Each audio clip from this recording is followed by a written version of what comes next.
Being a spiritual warrior. Being a spiritual warrior is fighting battles that try to entrap you in the emotional games of this so-called reality. Most adults have scars and wounds on their souls after being in the matrix of Maya, or the illusion of this world. The spiritual reality of this battle is about healing and protecting. Healing what others have inflicted upon you, and what you perceive that you have done to others, and by warding off dark energy that comes in different forms in this seemingly never-ending drama called the third dimension. Spiritual warriors study the martial arts and meditation techniques to prepare them to wield the sword of the spirit. They walk with one foot in the spirit world and one foot in the illusory reality. They take back and strengthen their personal power until it is strong, stable, and in balance. The fire of their spirit is strong, so they can balance others that they meet, while warding off their negativity in dark energy. It is about not believing everything you hear or have been indoctrinated with, since most of it was to serve others' purposes and most times consisted of lies or half-truths, at best. Some people think what they have been indoctrinated with is good for you, too, and so they brainwash you from birth. Spiritual warriors find their own way by returning to the real truth or the source. This source will empower them to do battle in a unique way, using spiritual weaponry.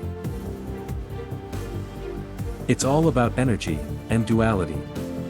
The spiritual warrior within you removes that which is blocking your way and the obstacles in your path.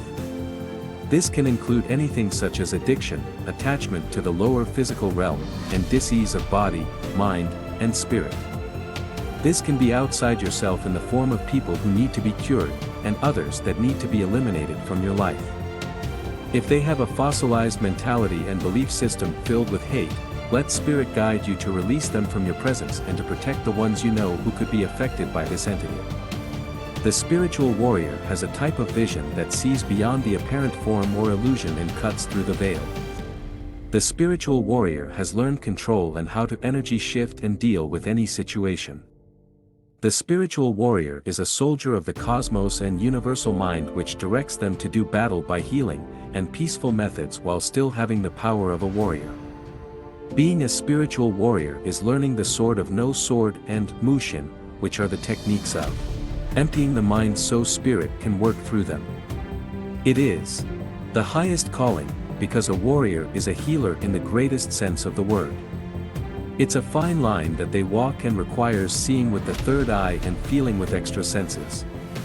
With warriorship comes the blessings of the spirit and the curse or responsibility of knowing and feeling things for which many have no clue.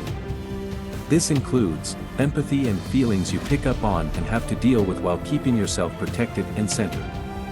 Does this calling sound hard?